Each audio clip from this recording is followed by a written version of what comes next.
vos systèmes et à penser qu'il existe en automatique des outils qui sont très pratiques et très puissants pour vous permettre d'analyser assez facilement des systèmes dynamiques. Après, ils ont des limitations, hein, puisque c'est transformé pour que ça se passe bien. Il y a quand même des aspects linéaires qui s'appliquent. Mais la chose est que si je prends un système asservi classique, je vais avoir une consigne, je vais avoir un système de contrôle qui va normalement me permettre de fabriquer une commande. Donc, par exemple, de réguler la vitesse d'un moteur.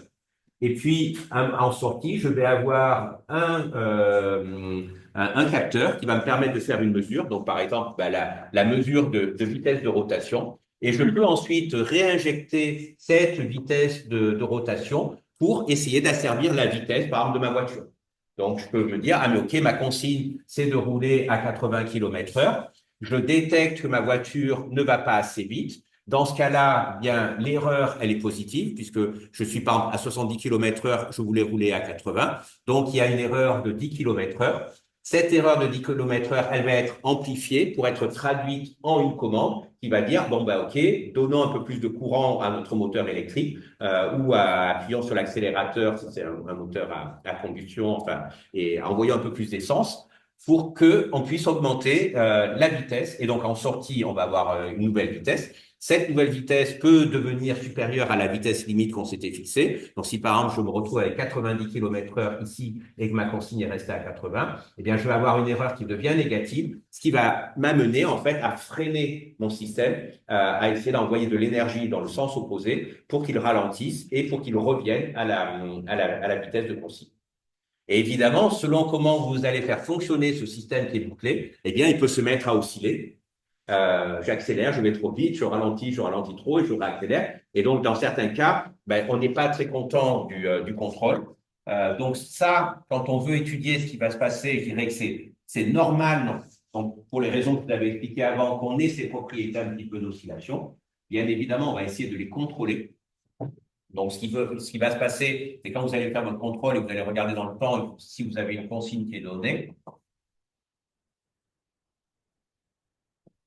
eh bien, ce qui est probable, c'est que votre système, il part, il essaye d'aller vers la consigne. Si ben, vous êtes un peu trop optimiste, vous allez dépasser, il va faire des trucs comme ça. Alors, s'il fait ça, on n'est pas très content. Et évidemment, tout le travail des gens qui vont essayer de réguler ces systèmes-là, c'est de se débrouiller pour qu'à la fois on soit rapide et qu'on soit amorti suffisamment pour qu'on voit plutôt quelque chose comme ça, c'est-à-dire notre système qui serait régulé et qui tend vers la consigne qu'on lui a donnée et qui tend le plus rapidement possible vers cette consigne-là, sachant que bien évidemment, on ne peut pas faire des choses impossibles, donc il faudra tout le temps une certaine latence pour pouvoir rejoindre la consigne.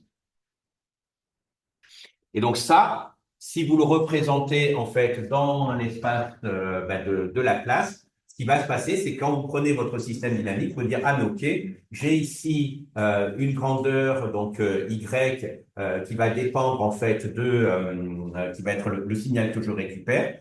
Mon erreur, ça sera ce que j'avais donné comme consigne moins ce Y. Et c'est cette erreur-là que je vais en fait amplifier pour ensuite pouvoir commander mon système. Et si en fait je regarde ce qui est en train de se passer pour regarder la relation que j'ai entre mon Y de S en sortie et mon R qui serait donné ici, eh bien ce qu'on va se rendre compte, c'est que ça va s'écrire d'une manière générale sous la forme d'un quotient de polynôme et que quand on va analyser ce système-là, ben, vous voyez qu'il peut y avoir un moment qui serait dramatique, c'est si jamais le H de S fois C de S valait moins 1, on aurait une division par 0, ça serait pas top pour nous parce que ça veut dire que notre système, il va diverger. Donc, on va essayer de limiter ces choses-là. On va essayer de se débrouiller pour que, en fait, tous les pôles de notre polynôme se retrouvent et des parties réelles inférieures à 0 pour que notre système, il soit dit comme étant stable. Donc, ça, c'est ce que les automaticiens sont capables de calculer.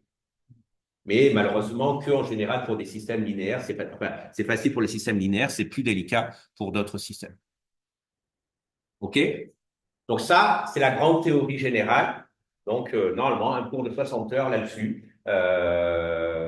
Pour ceux qui n'ont pas l'habitude, il y a vraiment des liens très forts entre la transformée de Fourier et la transformée de Laplace. Voilà, les deux choses sont très liées. Autre élément, en fait, c'est que dans on va dire, dans la panoplie des gens qui vont faire du contrôle, il y a ce qu'on appelle les contrôleurs dits proportionnels, intégral et dérivés, d'accord, qu'on appelle des PID. Donc, ces choses-là, ben, juste, il faut que j'en parle un petit peu parce que globalement, vous pouvez ignorer plein de choses du contrôle automatique et finalement, en tant qu'informaticien, être capable de contrôler des systèmes automatiques simplement parce que vous saurez régler correctement ces PID, parce que c'est des choses qu'on rencontre très souvent. Et même si c'est pas parfait, même si c'est des fois un petit peu bancal, eh bien, c'est souvent à la fin la solution qui est employée dans l'industrie. Parce que c'est une solution qui est relativement simple et robuste. Mais évidemment, qui n'est pas optimale dans plein de cas. OK? Mais bah souvent, c'est le dernier des problèmes des gens qui font de l'automatique industrielle. Ils veulent juste un truc qui tourne et du moment que ça tourne, ils sont contents. Donc, c'est pas très grave si on aurait pu avoir un contrôle optimal un peu mieux fait. Tant que finalement, ça coûte pas très cher, on va pouvoir se contenter de ces solutions-là. Alors, donc, qu'est-ce qui se passe quand on fait ce contrôle? Ben, la chose que l'on va voir, c'est que déjà, on a le terme de contrôle proportionnel dont je vous ai parlé avant. C'est-à-dire que la manière numéro un de faire un contrôle, c'est de dire quel est l'écart par rapport au niveau que je veux avoir. J'ai un écart de ça. Je vais essayer de corriger une fraction de cet écart pour me rapprocher sans cesse de la position objective. Alors, avec deux écueils qui sont que ben, si je fais pas attention dans mon contrôle dans le temps et que je suis que proportionnel, d'accord, et ça c'est ma consigne, il peut m'arriver un truc comme ça, qui est que là, je commets une erreur et que si mon gain proportionnel est trop grand, voilà, imaginez que le gain proportionnel est très grand, je vais bien venir vers l'endroit qui est ici, mais je vais commettre une erreur. Quand je vais avoir ce terme d'erreur, si je corrige d'une fraction qui est plus grande, qui a un gain, par exemple, imaginez un gain qui est supérieur à 1, et bien, qu'est-ce qui va se passer? Je corrige plus que ce qu'il y a ici. Donc, la fois d'après, je suis là. Maintenant, je suis là, j'ai cette erreur-là. Donc, la fois d'après, je vais corriger encore plus. Donc, maintenant, j'ai encore plus d'erreurs. Donc, j'essaie de corriger encore plus. Et je vais faire comme ça. Et vous voyez que très rapidement, ce qui va se passer, c'est que mon système, il va diverger. D'accord? Mon système diverge. Donc, si vous prenez un gain qui est trop élevé, donc typiquement, où vous corrigez, voilà, vous dépassez 1, c'est sûr que si votre gain dépasse 1, votre système est forcément instable. OK? Donc, les automaticiens, ils savent qu'il ne faut pas, ils sont peut-être corriger toute l'erreur d'un coup, il faut essayer d'en corriger qu'une fraction. Ça va? Voilà, donc ça, premier truc, pour que vous ne fassiez pas des catastrophes avec une machine. Parce qu'en pratique, hein, vous faites ça et c'est un bras de robot, par exemple, votre bras de robot, il va se mettre à bouger comme un malade et il va casser quelque chose au bout d'un moment. Hein. Soit il se casse lui, soit il va casser les objets autour de lui. Donc, OK, je prends un gain qui est faible. Mais qu'est-ce qui va se passer? Si je prends un gain qui est faible, déjà, je peux mettre très longtemps pour rejoindre ce fois-là. Voire même, ce qui va sûrement se passer, c'est que jamais vous n'allez le rejoindre. Est-ce que vous voyez pourquoi jamais vous n'allez rejoindre la position cible si votre contrôle, d'accord, c'est vraiment juste de dire, ben, en fait, je prends l'erreur. Donc, d'accord, ici, j'ai mon θ de consigne, moins le θ, je le multiplie par un gain ici, et ça, c'est la force ou le couple que je vais appliquer. Si je fais ça, pourquoi il est probable que jamais, alors, et j'ai pris K, par exemple, qui est bien inférieur à 1, pourquoi il est probable qu'en fait, j'ai tout le temps ici un truc avec une erreur résiduelle? Bah parce que c'est toujours supérieur à droite. Donc, une chose, cette somme-là, on va multiplier par une chose qui est très inférieure à 1. D'accord, mais si j'attendais suffisamment longtemps, normalement, l'erreur petit à petit devrait diminuer et asymptotiquement, je devrais tendre vers la bonne position. Là, ce que je suis en train de te dire, c'est que asymptotiquement, tu vas tendre vers quelque chose où il y aura un offset. Alors que normalement, théoriquement, si on prenait le truc que tu me dis, oui, c'est vrai que je vais mettre très longtemps, c'est asymptotique, mais normalement, je devrais tendre vers la consigne. Pourquoi je ne vais pas, en pratique, réussir à rejoindre ma consigne? Ouais. En pratique, jamais je vais rejoindre ma consigne, il y aura un offset, et l'offset, il peut être important. En tout cas, il est suffisamment important pour qu'on ait besoin des autres termes de notre système. Ouais, il va y avoir cette erreur résiduelle et franchement, elle peut être importante. Ça peut être plusieurs degrés. Ça peut être voilà des. Nous, par exemple, le bras de robot sur lequel on travaille là-haut, sur lequel on a fait des trucs d'asservissement. Si je fais rien, je peux avoir une erreur de 1, 2, 3 degrés. Ça dépend. Enfin, ça dépend comment il est réglé. Ça dépend d'un certain nombre de choses.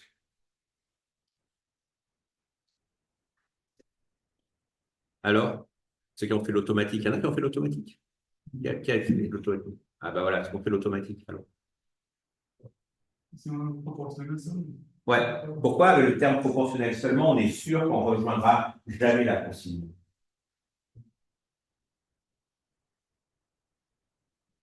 Pas de bol, hein. Il vous a manqué un truc dans vos cours d'automatique, alors vous l'avez loupé. Alors, le pourquoi, le pourquoi, c'est simple, c'est qu'il faut penser que dans tous les systèmes mécaniques, il y a des forces de frottement. Ces forces de frottement, à un moment donné, eh bien, elles peuvent être supérieures. C'est-à-dire que moi, ici, quand la différence d'angle devient très faible, le couple devient faible. Si le couple est trop faible et qu'à côté de ça, il y a des forces de frottement, il y a un poids qui est important, bah, en fait, je vais juste trouver un équilibre et je peux m'arrêter. Et le pire étant que dans les systèmes mécaniques réels, alors on a les forces de frottement dites visqueux qui sont des forces de frottement gentilles parce qu'elles sont proportionnelles à la vitesse. Mais on a aussi les forces de frottement sec. Il faut que quand mon système est passé à l'arrêt, il faut une force qui est très grande pour qu'il commence à bouger. Ce qui fait que si l'erreur est faible ici, eh bien jamais le terme proportionnel ne sera suffisant, ou sinon, il faudrait prendre un cas qui est très grand, et je vous ai dit ce qui se passait si je prends un cas qui est très grand, c'est que mon système peut devenir instable. Donc en fait, vous êtes mal. Votre système, il faut soit vous accepter que vous contrôlez mal, et ça vous suffit, bon, en général, il n'y a pas grand monde quand même qui a envie de ça, soit il faut rajouter autre chose. Et le truc qu'on va rajouter, c'est de dire, OK, je mesure qu'il y a une erreur tout le temps ici. Eh bien, ce que je vais faire, c'est que je vais regarder l'intégrale de cette erreur dans le temps, et je vais considérer qu'il y a un terme KI qui sera, que je vais ajouter à ce terme-là pour dire que ben, finalement, c'est une erreur résiduelle, au début, ben, non, on ne corrige pas. D'accord? C'est juste ce terme-là que l'on voit. Mais si l'erreur, elle n'arrête pas, elle est constante pendant longtemps, ben, vous imaginez, il y a l'intégrale de toute cette erreur-là. Au bout d'un moment, à cause du fait que l'intégrale, elle est grande, je vais délivrer un couple en sortie qui va être un peu plus fort. Je vais me mettre à vaincre mes forces de frottement et donc je vais recommencer à bouger. Et donc, forcément, je vais réussir la tac à rejoindre.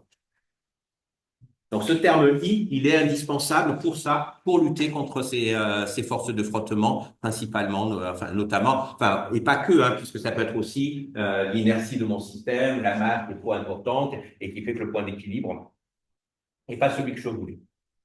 Et l'autre élément ensuite qui va se produire, c'est que malheureusement, ben, si j'ai un contrôleur qui est PI, ben, ce qui va se passer, c'est que souvent, il va me faire quelque chose comme ça, il va commencer à monter, il va pouvoir ici, tac, se mettre à dépasser, et puis il risque d'osciller comme ça.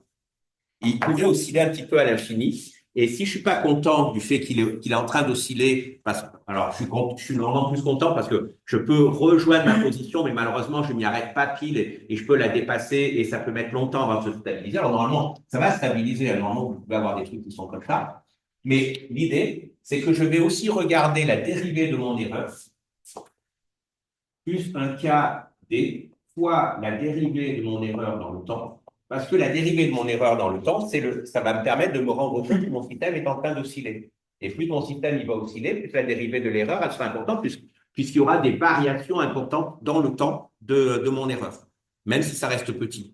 Et donc, dans ce cas-là, ben, je vais pouvoir compenser et arriver à avoir un système qui sera asservi et qui va osciller le moins possible et qui va rapidement se stabiliser. Donc, c'est pour ça que dans les régulateurs classiques, on a en général ces trois termes, P, le terme proportionnel, le terme I, un terme d'intégrale, et puis le terme de dérivée. Et donc, en général, si vous devez régler votre contrôleur, ben, la première chose que vous faites, c'est que vous essayez de régler le terme proportionnel au mieux pour votre système. Une fois que vous avez réglé le terme proportionnel, ben, vous allez plutôt vous focaliser sur le terme de l'intégrale, de manière à essayer de compenser ces aspects d'offset en mettant un terme d'intégration qui n'est pas trop grand. Puis après, vous allez faire apparaître votre terme de dérivation de manière à essayer de raccourcir au maximum les oscillations. Et après, il existe des stratégies plus ou moins optimales pour faire le réglage de votre PID. Donc, vous pouvez aller regarder ça sur Internet. c'est expliqué. C'est pas super compliqué à suivre comme démarche. En tout cas, vous n'êtes pas obligé de connaître de l'automatique pour suivre la démarche et réussir à régler correctement un moteur. Ça va? Voilà. Donc ça c'est la chose importante. Donc on va aussi pouvoir, dans l'espace de la classe, se traduire sous cette forme-là. Mais c'est pas très grave pour nous. Nous, tout ce qui compte, c'est que vous ayez à peu près compris la mécanique. Voilà. Et donc, évidemment, ben, quand en fait on va caractériser le PID, les choses qu'on va regarder, c'est le temps de montée que l'on a, le niveau de dépassement que l'on a ici et l'erreur statique qui pourrait être résiduelle. Et évidemment, c'est ça qui va caractériser le fait qu'un asservissement soit de plus ou moins bonne qualité. C'est bon? Voilà, donc, ouais. Donc ça, on va dire, c'est plus pour les spécialistes qui voudraient vraiment regarder le problème du contrôle euh, d'un système. Après, moi, ce qui m'intéresse, c'est les classes de ces systèmes. Donc, plus d'un point de vue macroscopique, de revenir vers des choses où on se dit, ah oui, mais là, je me suis quand même beaucoup éloigné de l'informatique. Qu'est-ce que je reprends de tout ça pour faire de l'informatique? Eh bien, alors, déjà, quand vous regardez les différentes classes de systèmes, alors, le première classe de système, qui est le système dont vous êtes habitué, c'est les systèmes fonctionnels de traitement. Donc, ces systèmes fonctionnels de traitement, par définition, c'est des systèmes en boucle ouverte. Les systèmes fonctionnels de traitement, globalement, ils ne peuvent pas marcher si on est en boucle fermée. Ils ont un problème à cause de ce que je vous ai dit avant. Ce qui fait qu'au jour d'aujourd'hui, hein, franchement, il n'y a pas beaucoup de systèmes qui peuvent marcher comme il faut. En fait, les seuls qui marchent bien, c'est les programmes que vous faites pour les TP. Parce que quand on est en TP, on fait un petit problème, on l'isole et on vous demande de le résoudre. Et ben, ceux-là, oui, ça se résout bien. Mais malheureusement, dès que vous sortez des problèmes de TP, eh bien, ça marche plus beaucoup ce qu'on vous a appris. C'est un peu nul, cette histoire. Bon, c'est comme ça. En fait, si, ça a un avantage, c'est que ça nous a permis de vous apprendre à programmer. Ça vous apprend à maîtriser un langage de programmation et ce genre de choses. Mais après, il ne faut pas vous faire des illusions sur la portée de tous les algos qu'on vous a appris. Malheureusement, ça reste assez limité. Ou il faut vraiment être dans le cadre de ces systèmes fonctionnels de traitement et que vraiment la boucle ouverte soit valable. En fait, ça marche si vous ne dépassez pas l'informatique des années 80-90, c'est bon. Mais si vous voulez faire plus que l'informatique des années 80-90, vous êtes embêté. Alors, si vous êtes un spécialiste des bases de données et que vous avez juste des questions de bases de données relationnelles pour une entreprise où on a un entrepôt de données et simplement on fait du traitement et cet entrepôt est statique, alors il n'y a pas de souci, vous pouvez employer votre algèbre relationnelle et compagnie et utiliser vos bases de données, ça se passera bien. Mais si vous êtes dans du data mining moderne où les bases de données elles vont changer dynamiquement et où il va y avoir des effets de feedback et compagnie, eh bien là, malheureusement, ce qu'on vous a appris, ça reste limité. Il va falloir se méfier des problèmes qui apparaissent. OK? Et pareil, hein, si vous êtes en train de faire de l'optimisation, c'est le même problème. Tous les problèmes d'optimisation qu'on vous a appris à traiter, c'est des problèmes d'optimisation où on suppose le problème statique. Eh bien, c'est vrai, hein, voilà, ça marche en TP. On vous demande de trouver un plus court chemin et compagnie, mais on est sur un réseau informatique, on va optimiser le routage dans un réseau informatique. Ben oui, on peut dire, ah ben, je peux employer Fort Bellman ou Dijkstra, ça va bien marcher pour trouver mon plus court chemin. Mais parce que je suppose mon réseau statique, mon réseau sans bug et compagnie. Maintenant, vous avez un vrai réseau avec des phénomènes de congestion et autres, avec des dynamiques chaotiques qui vont apparaître sur votre réseau. Eh bien, dans ce cas-là, les actions que vous allez avoir sur votre réseau peuvent très bien augmenter le niveau, entre guillemets, de chaos dans votre réseau.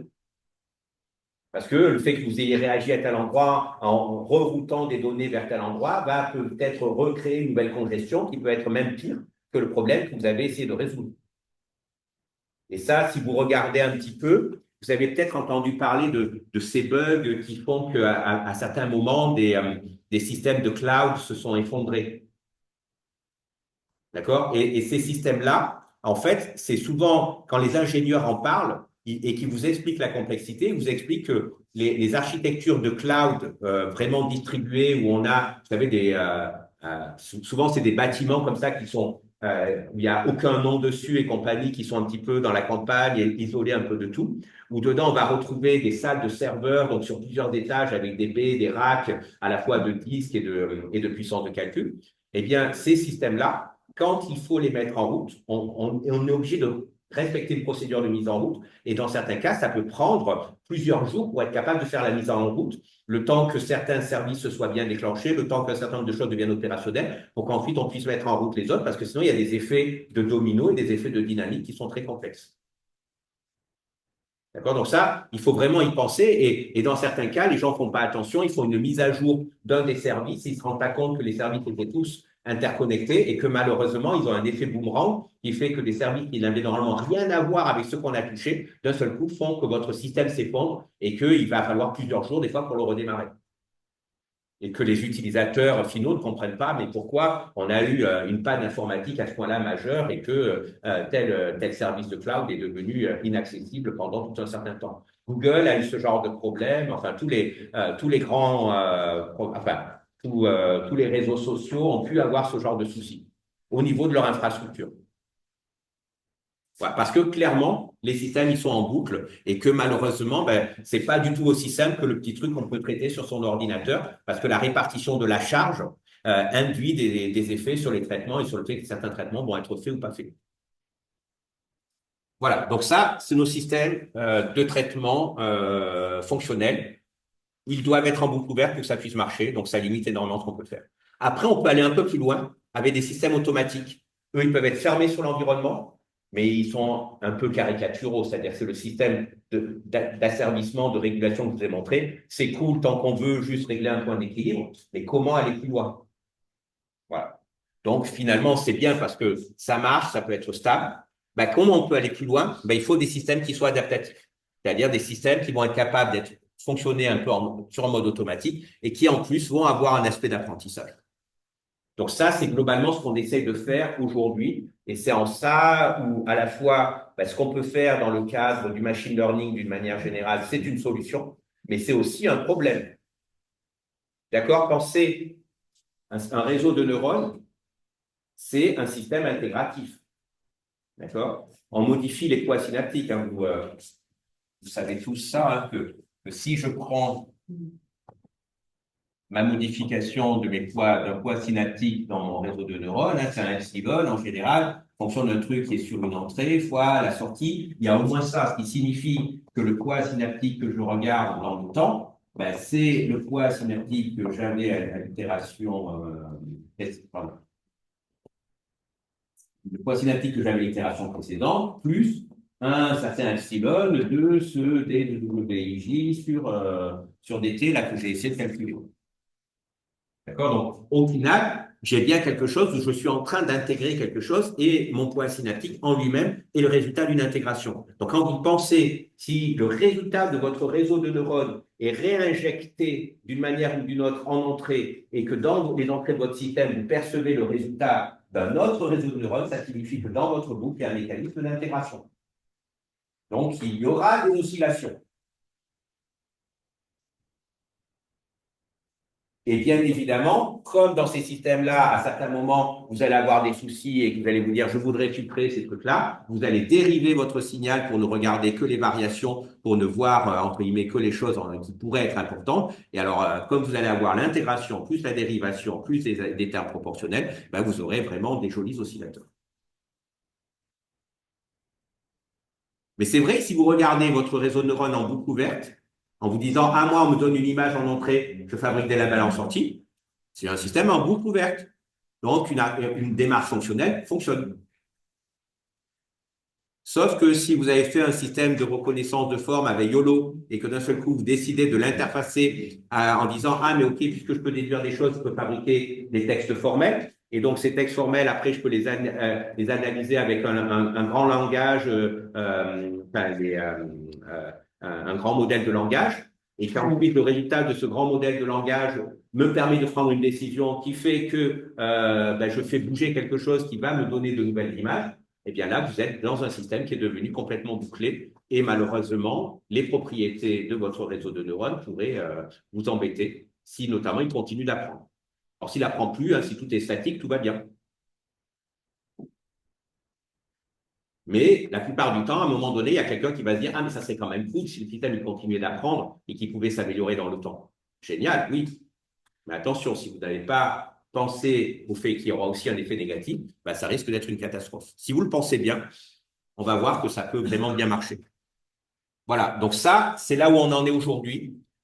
Il y a d'autres systèmes, donc ça on verra, on en parlera à la fin du cours pour ceux qui suivent le cours d'optimisation, où on peut avoir un système qui est évolutif, c'est-à-dire qu'il va faire comme dans la nature, essayer de mimer l'évolution darwinienne et finalement de se dire je pourrais générer de nouveaux systèmes au fur et à mesure qui vont être meilleurs que les systèmes précédents. Et donc là, en travaillant par exemple sur des aspects, je peux faire évoluer l'architecture matérielle, je peux faire évoluer mon réseau de neurones dans le temps en essayant de créer de nouvelles espèces, un petit peu comme il y aura un code génétique qui va se transformer dans le temps. Voilà. Et ça, aujourd'hui, on fabrique, au moins au niveau recherche, il y a des gens qui travaillent sur le fait de fabriquer ces systèmes évolutifs. Avec plein de questions, hein, c'est-à-dire plein de questions qui sont ouvertes, c'est combien de temps il faut pour simuler l'évolution, entre guillemets, une sorte d'évolution artificielle et aboutir à quelque chose qui soit performant. Si on fait le parallèle avec la nature, hein, nous on sait que globalement, je ne sais plus quand est-ce que la vie elle est apparue sur Terre, mais genre il y a genre 1 milliard d'années au moins, ou à peu près, enfin ils ne sont pas tout à fait sûrs d'ailleurs ni de comment elle est apparue ni autre, mais il a fallu longtemps en termes de processus d'évolution pour qu'on apparaisse. Mais en même temps, vous imaginez 1 milliard d'années avec des cellules qui au départ ont des cycles qui sont juste en quelques jours, ben bien évidemment, ça a fait énormément de générations de cycles de fonctionnement. Donc, c'est pas si étonnant que ça qu'on ait une sorte d'exploration évolutive qui permet d'aboutir à des choses comme l'homme ou d'autres espèces, qui d'ailleurs ne sont pas un aboutissement. Ils sont juste un produit à un moment donné qui est amené encore à évoluer et à faire que sûrement dans des centaines de millions d'années, il y aura, enfin, si la Terre continue d'être là et si la vie continue d'exister, les espèces qui nous suivront ne seront pas l'Homo sapiens qu'on connaît aujourd'hui. À moins qu'on arrive à stopper l'évolution, mais bon, on ne sait pas. Enfin, là, pour le coup, j'ai à nouveau pas de boule de cristal, donc je ne peux pas vous répondre. Mais la chose importante pour moi, c'est penser que globalement, en termes de type de système, on a 4 niveaux de type de système qui sont accessibles pour vous et que vous devriez prendre en compte au niveau de votre raisonnement. OK? Et nous, on va se limiter ici à ces trois types de systèmes et on va essayer de focaliser plutôt sur ce côté des systèmes adaptatifs, sachant que je vous ai montré que les systèmes fonctionnels sont trop limités par rapport à ce qu'on veut faire. Les systèmes automatiques, c'est cool, mais bon, malheureusement, c'est figé et ça m'intéresse pas trop. Donc, nous, on va être vraiment sur ce côté-là de systèmes qui sont adaptatifs. OK? Donc, on a vu les limitations de l'approche fonctionnelle qui vise à faire ça, mais avec les conditions pour lesquelles une analyse descendante soit possible, donc qui est malheureusement limitée dans pas mal de cas. Cette approche fonctionnelle, ce qu'il faut voir, c'est que malheureusement, tous les produits industriels qu'on a aujourd'hui sont en général basés sur cette approche fonctionnelle et cette approche descendante. Ce qui montre aussi pourquoi, dans certains cas, ces approches n'arrivent pas à faire fonctionner des systèmes qui sont très complexes. Typiquement, si vous voulez fabriquer un système robotique aujourd'hui, qu'est-ce qu'on va vous dire? On va concevoir ça par niveau. Il y aura un niveau qui sera l'interface entre l'homme et la machine. Ce niveau-là, c'est le niveau avec lequel on dialogue avec notre machine. Donc, on va essayer un aspect conversationnel qui permet de gérer ça. En dessous, pour être capable de transformer ce dialogue en une réalisation, on va avoir des modèles de stratégie qui vont nous permettre de faire la description de la tâche. Donc, une description de la tâche, en général, qui est relativement symbolique, c'est une description de haut niveau en termes de quel est le plan d'action pour réaliser ce qu'on me demande. Du style, ah ben tiens, s'il faut que j'aille prendre le courrier d'un tel, que j'aille chercher à boire pour telle personne, il faut que je aie l'idée d'aller dans telle pièce, il faudra peut-être ouvrir une porte, peut-être qu'il faudra changer des tâches, prendre un ascenseur, ben voilà. Donc, il faut mettre ça en place. Pour que ce modèle de stratégie puisse fonctionner, il faut que je simule ce qui va se passer. Donc, en général, j'ai un modèle de l'environnement qui va me permettre de faire la simulation de mon système en train de fonctionner pour envisager les différents cas et planifier correctement. Et puis après, je vais avoir un niveau en général avec des contrôleurs d'exécution, de diagnostic, de surveillance pour s'assurer que quand je fais travailler les niveaux d'en dessous, ça se passe bien.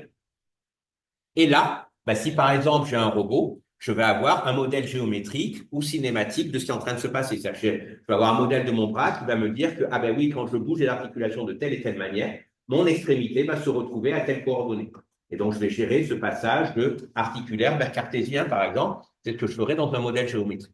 Mais je peux aussi avoir besoin d'un modèle dynamique, me rendre compte que si je lance mon bras avec un certain mouvement, eh bien, si mon bras a une certaine inertie, je ne pourrai pas l'arrêter instantanément. Il faudra le freiner, ça va prendre du temps.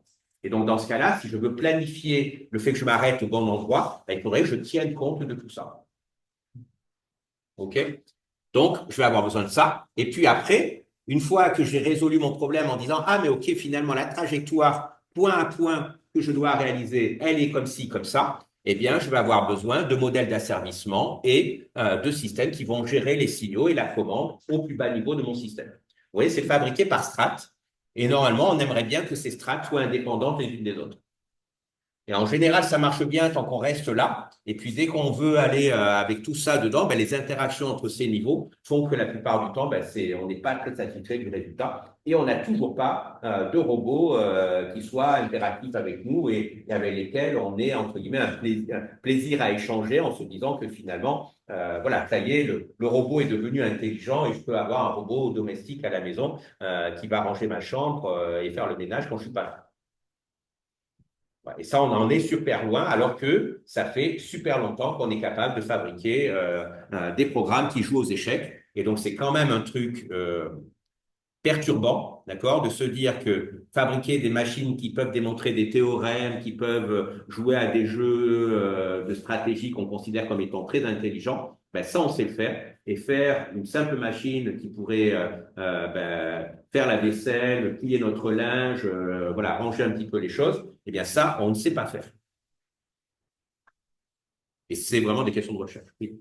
Monsieur, je vois une vidéo, les Chinois qui avaient développé une IA qui servait à remplacer le petit ami de wifi. Qui pouvait? Je vais remplacer le petit ami. Oui. Le rôle du petit ami, il est déjà assez bien. Donc, je pense que le problème, c'est juste au niveau de la mécanique, parce qu'au niveau de l'intelligence, déjà, ça va peut-être tellement avancé. Non, absolument pas. Parce que c'est une erreur sur ce qu'on croit être l'intelligence. Parce que justement, on a tendance à considérer qu'on a été capable de résoudre tous les problèmes, on va dire, compliqués de raisonnement, et c'est juste un petit problème de mécanique, de trucs comme ça qui font que ça marche pas. Je vous ai montré les robots de Boston Dynamics d'un point de vue de la mécanique, ils sont devenus très bons maintenant. Ils sont capables de faire des sauts périeux. Voilà, moi, je n'arrive pas à faire des sauts périeux. Je faisais ça quand j'étais un peu gamin, mais je plantais la plupart du temps. Et ça reste, c'est un truc dur. On sait faire des robots qui vont être meilleurs que la plupart des humains sur pas mal de tâches motrices aujourd'hui. Pourtant, on n'est toujours pas capable de connecter ça avec l'aspect de reconnaître une forme. Pourquoi? Ben parce que reconnaître une forme, ça ne veut rien dire. C'est-à-dire que le fait de dire à un moment donné, je peux reconnaître que ça, c'est une chaise, ça me pose souvent la question de mais comment je définis la chaise? Et un robot qui n'a pas besoin de s'asseoir, une machine qui n'a pas besoin de s'asseoir, ne pourra jamais comprendre ce qu'est une chaise. De la même manière qu'un aveugle, d'accord, qu'un humain aveugle, ne pourra jamais comprendre la notion de couleur. Même s'il pourra discuter des couleurs avec plein de gens parce il connaîtra le mot rouge, le mot vert et compagnie, il l'aura appris, ça ne voudra rien dire pour lui. Et quand on regarde le développement cognitif, par exemple, d'un enfant qui est né aveugle, son apprentissage des mathématiques, et en général, ils connaissent une phase qui est très difficile par rapport à des voyants, parce que toute notre manière de concevoir les mathématiques et la géométrie sont liées à notre vision, sont liées au fait qu'on ait des notions de à côté, au-dessus, au-dessous et compagnie, qui vont être pensées différemment pour quelqu'un qui est aveugle. Il y avait des recherches qui montrent qu'un humain aveugle des cinq sens peut avoir des rêves colorés parce que la notion des couleurs existe dans le cerveau, mais pour ceux qui sont aveugles. Non. Tu me montreras le papier, mais je pense que c'est une bêtise. En fait, il y a autre chose, c'est-à-dire qu'une personne qui ne perçoit pas les couleurs parce que sa rétine ne fonctionne pas, ça n'empêche pas que son cortex visuel, à la limite, puisse fonctionner et à la limite, comme on a les histoires avec les membres fantômes, puisse réactiver un certain nombre de choses. Donc ça, c'est possible. Mais on parle de quelqu'un, par exemple, les membres fantômes, vous n'allez pas avoir de membres fantômes si vous êtes né avec un bras en moins, d'accord? Les membres fantômes, ça va avoir lieu parce que on va vous amputer d'un bras et là, effectivement, il pourra avoir un membre fantôme. Et pareil, effectivement, si ta rétine a été partiellement détruite, tu peux effectivement avoir des flashs de couleurs alors que tu ne vois plus, parce que ton cerveau en interne pourrait régénérer ces choses-là, parce que ça a eu du sens pour toi. Mais si ton cerveau ne s'est pas développé avec cette partie de vision fonctionnelle, ça ne rajoute pas de sens. Il y a des gens qui peuvent naître sans les codes. Les gens qui vont naître sans les codes, ils seront capables de voir, mais ils verront tout le temps en noir et blanc, jamais en couleur. Et je peux aller plus loin, c'est-à-dire qu'on a fait des expériences, alors je crois que c'est chez des lapins ou des rats, où on s'est amusé à faire qu'avant la naissance, d'accord, le nerf optique, on l'enlève, normalement il va vers le cortex occipital, on l'enlève pour l'envoyer vers les zones auditives. Et le nerf auditif, on le débranche et on le met vers les aires visuelles. Eh bien, on a des animaux qui sont complètement normaux. Ils traitent avec leur cortex visuel les informations auditives, avec leur cortex auditif les informations visuelles, et au final, ça marche très bien parce que le matériel cortical est une sorte d'unité de calcul à traiter de l'information, et peu importe qu'il s'agit d'informations visuelles ou auditives, ces animaux, manifestement, sont complètement normaux. Ce qui signifie bien que ce n'est pas parce que tu as des neurones qui traiteraient a priori la couleur au niveau du cortex, non, ils n'existent pas. Ils le deviennent parce qu'ils ont eu l'habitude de traiter tel type d'information. Mais sans ça, non. Ça, je suis à peu près. Après, montre-moi le papier, parce que je peux toujours me tromper, mais je suis preneur du papier pour qu'on aille vérifier ensemble. Ça va? Voilà. Donc, je ne sais plus où j'en étais arrivé. Oui, sur ce problème-là, en fait, en tout cas, du lien qu'il y a entre ce côté symbolique et les informations qui sont sous-jacentes, et donc sur le fait que non, je ne peux pas comprendre le concept de chaise si je ne peux pas le comprendre dans un aspect dynamique. En fait, c'est à tel point vrai que même chez un humain, comprendre la notion de poignée, c'est quelque chose qui est un truc délicat. Je vous montrerai, pour ceux qui sont en master recherche dans le cours Vision naturelle et artificielle, on a l'exemple de personnes qui souffrent de ce qu'on appelle la prosopagnosie, en fait, qui sont capables de reconnaître les détails d'un objet et qui ne peuvent pas reconnaître la forme d'un objet.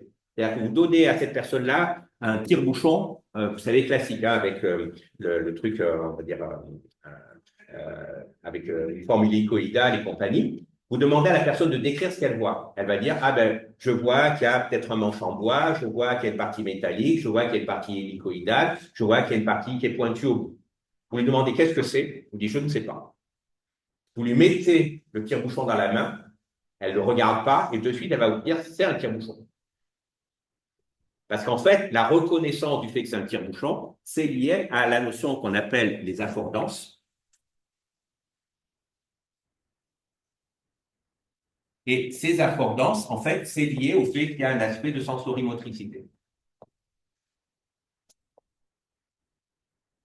Contrairement à ce qu'on fait sur des machines, chez nous, la notion de la reconnaissance est tout le temps liée à une notion de motricité. Comment est-ce que je peux faire des hypothèses sur le fait que ça, c'est une poignée de porte? D'accord, oui. Mais en pratique, je ne sais que c'est une poignée de porte qu'au moment où j'arrive à faire ça et que ça change. Et la chose tout le temps fabuleuse, c'est que je vais toujours être capable d'utiliser des poignées de porte que je n'ai jamais vues. Faites ça avec les machines telles qu'on les conçoit aujourd'hui, ce n'est pas du tout possible. Elles seront capables d'ouvrir plein de poignées de porte parce qu'elles auront appris un nombre grand de poignées de porte, mais dès qu'il y aura une poignée de porte un petit peu différente, eh bien, ça sera problématique. Et clairement, on sait que les informations visuelles sont fondamentalement ambiguës. La perception est fondamentalement ambiguë. Il n'y a pas, entre guillemets, d'objectivité dans la perception. Si les mathématiciens avaient raison, ça serait cool, mais malheureusement, ils ont tort là-dessus. Ce qu'on perçoit est fondamentalement ambigu. Je vais vous le montrer sur différents exemples. Peut-être avant la pause de midi, peut-être pas. Ça va? À nouveau, pour que vous compreniez bien ces limitations, eh bien, le truc qu'il faut avoir en tête, c'est que, alors, au départ, l'approche fonctionnelle, c'est vraiment l'approche qui est basée sur le formalisme logique, avec le calcul des prédicats du premier ordre, donc avec des notions de système expert. Mais le truc, donc, et on débouche sur ce genre de système, dont notamment l'un des exemples un peu emblématiques, c'était le robot Shaké, qui visait à dire, ben voilà, c'était la fin des années 60. On avait un robot avec une caméra, on avait un robot avec des asservissements qui permettaient de contrôler la vitesse, on avait un calculateur en interne qui permettait de planifier, et globalement, ben, les profs de l'époque donnaient en projet de diplôme, donc l'équivalent de mémoire, de master, ils donnaient à leurs étudiants le truc, ben, faites-moi un robot qui soit autonome et qui va, en utilisant la vision, ira me chercher mon courrier ou amènera le café. Et vous voyez qu'au jour d'aujourd'hui, on en est toujours là. Et qu'on a fait années 60 à maintenant, il s'est passé 60 ans. C'est pas 40 plus 20, oui, c'est ça. Voilà, plus de 60 ans maintenant. 60 ans de recherche et on n'a toujours pas résolu le problème. Là, il faut quand même commencer à se poser des questions sur le pourquoi et comprendre qu'en fait, ce qui ne va pas, c'est la démarche qui a été utilisée.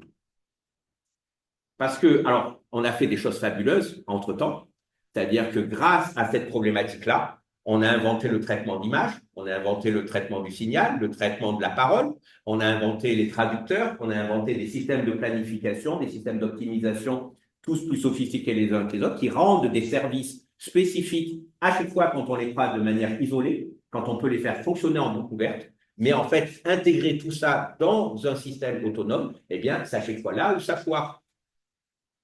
Et il n'y a aucune raison que les deep networks d'aujourd'hui ne changent quoi que ce soit à ça. Le seul cas où ils peuvent le changer, c'est quand ils sont réellement entraînés dans un aspect qui est complètement sensorimoteur. Mais encore là, ce n'est pas du tout évident qu'ils changent quoi que ce soit, dans la mesure où la plupart de ces systèmes de deep network font des apprentissages qui sont hors ligne et qui donc découplent le côté de la performance de la partie de l'analyse. Et donc, on n'est pas dans de la sensorimotricité ou pas dans de la vraie sensorimotricité. Donc, ça peut marcher à terme, mais vous voyez qu'on en est encore très loin. On finira par y arriver. Hein. Quand même, à force, on s'acharne, on va y arriver. Mais c'est beaucoup plus complexe que ce qu'on peut, en général, vous donner l'impression que c'est.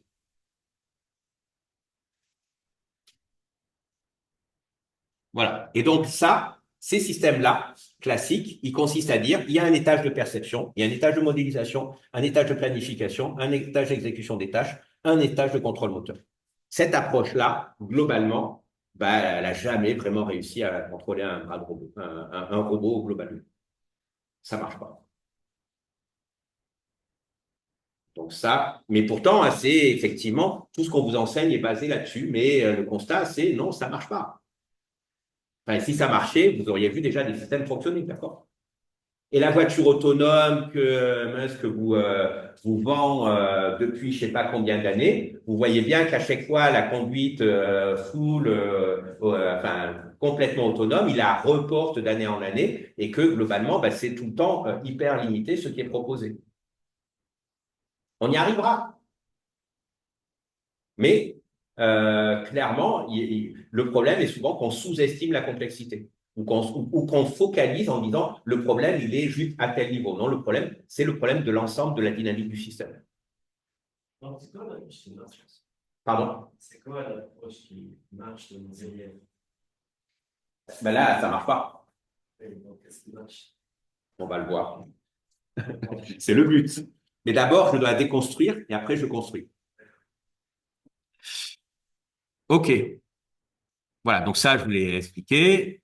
Voilà, les prises en compte de l'interaction. Voilà, en général, souvent, ce qui se passe dans ces systèmes fonctionnels, et en général, vos réalisations, vos projets sont des super exemples de ces trucs qui sont foireux et où c'est couru d'avance que ça va faire du grand n'importe quoi. Et bon, voilà, des fois, on est un peu dépité, mais bon, il faut bien que vous le fassiez parce que tant que vous ne l'avez pas fait, vous ne pouvez pas vous rendre compte. Par exemple, la plupart du temps, pour des gens qui font des systèmes robotiques, l'une des simplifications, c'est se dire « Ah, mais je vais travailler à partir des couleurs, parce que comme ça simplifie mon travail. J'aurai le truc, je reconnaîtrai l'objet qui est rouge de l'objet qui est bleu.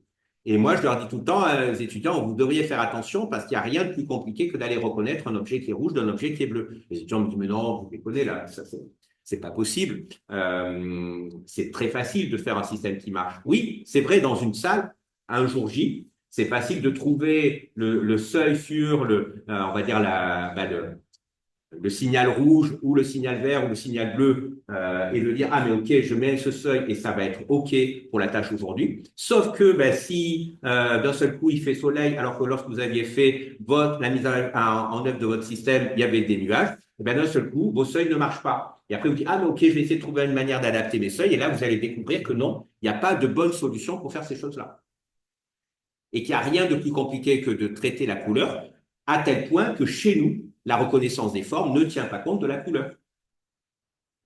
Parce qu'au moins, les espèces vivantes se sont rendues compte que c'était une illusion de vouloir reconnaître des formes en se basant sur des informations qui utilisent la couleur. La couleur, elle est séparée. Ça nous permet de donner un attribut à des objets, mais globalement, la reconnaissance de la forme, elle se fait sur des images qui sont en niveau de gris ou en noir et blanc.